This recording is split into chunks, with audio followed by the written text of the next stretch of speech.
தேர் ஓடியாச்சு.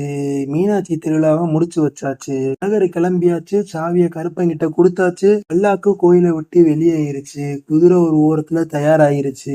மண்டகப்படியெல்லாம் அமைச்சாச்சு. சிறப்பா திறந்தாச்சு. வைகையில தண்ணிய திறந்தாச்சு. மதுரைய ஃபுல்லா ரெடி ஆயாச்சு. 1000 பொண்ணு சப்பரம் ரெடியாச்சு. ஆயிரக்கணக்கான மக்கள் நிறைஞ்சாச்சு. இன்னும் ஒரு நாள்ல சப்பரம் ஸ்டார்ட் பண்ண மதுரையும் ரெடியாச்சு. அப்புறம் என்ன, அடிச்சு தூக்கலாமா?